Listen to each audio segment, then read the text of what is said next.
December 5th, 1945. A clear afternoon off the coast of Florida. 5 U.S. Navy bombers lift off for a routine training flight. 14 men, 2 hours of sky ahead of them. Then the radio crackles. "We can't find west. Everything looks wrong, strange. We can't be sure of any direction. Even the ocean doesn't look as it should." And then, nothing. The 5 planes never came home.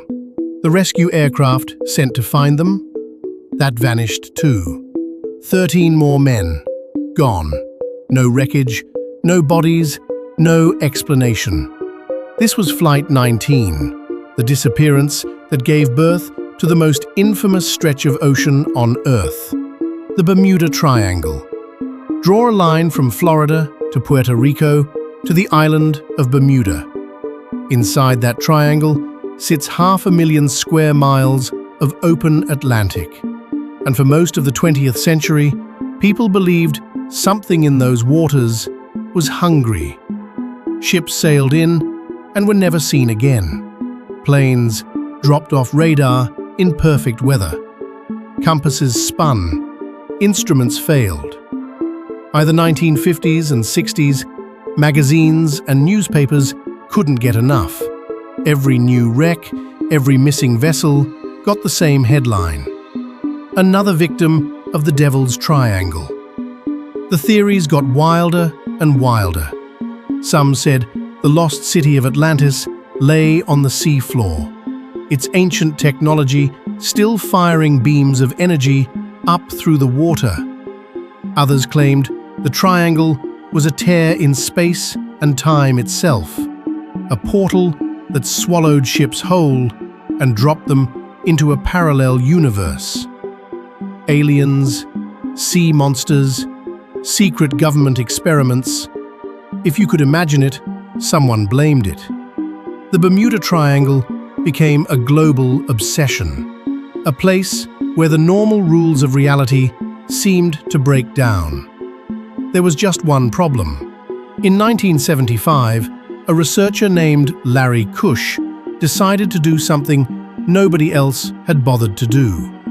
He actually checked the facts.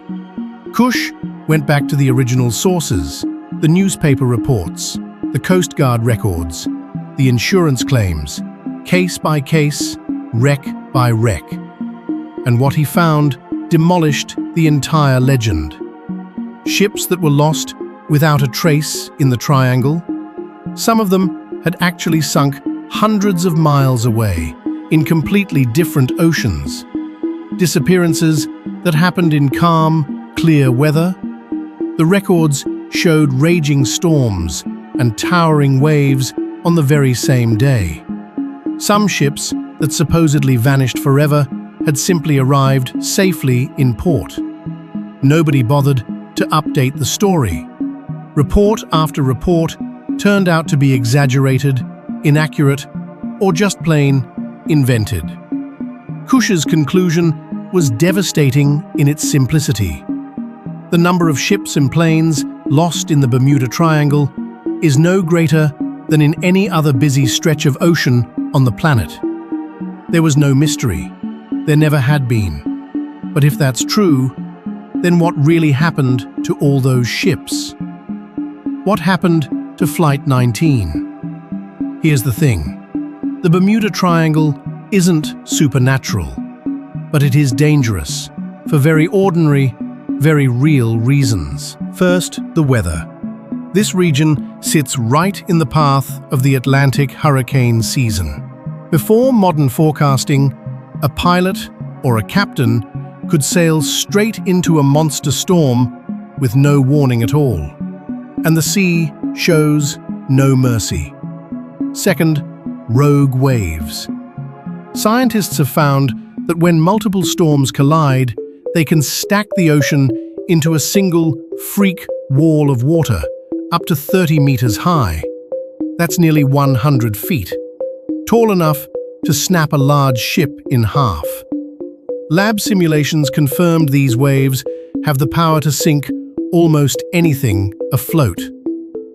Third, the compass. Here's a genuinely fascinating detail. For a period in the early 20th century, in this exact region, true north and magnetic north lined up perfectly. Navigators who didn't correct for it could drift badly off course, and in the open ocean, a small error becomes a fatal one. And what about that eerie methane theory? Bubbles of gas erupting from the seafloor, sinking ships in an instant. Scientists tested it. The US Geological Survey found no significant methane release in these waters for the last 15,000 years. One by one, the unexplained turned out to be very explainable. Storms, waves, human error, and an ocean that has always been unforgiving to those who underestimate it. So here's the twist. The US Coast Guard officially recognizes no special danger in the Bermuda Triangle. A major 2013 study ranking the world's most dangerous waters for shipping didn't even mention it. Despite huge amounts of air and sea traffic and all those hurricanes, this patch of ocean has never lost a statistically unusual number of ships or planes. So the real question isn't what's out there, it's why did we believe it for so long? And the answer says more about us than about the sea. We are drawn to mystery. We crave the idea that somewhere out there, the world is stranger than it seems. So when those first disappearances made headlines, we couldn't look away. And once the legend existed, every reporter reached for the same easy explanation. The myth fed itself, wreck by wreck, headline by headline, for decades. The Bermuda Triangle was never a hole in reality. It was a hole in our skepticism. The truth is, the ocean doesn't need magic to be terrifying. Storms, rogue waves, and 100 miles of empty water are frightening enough on their own.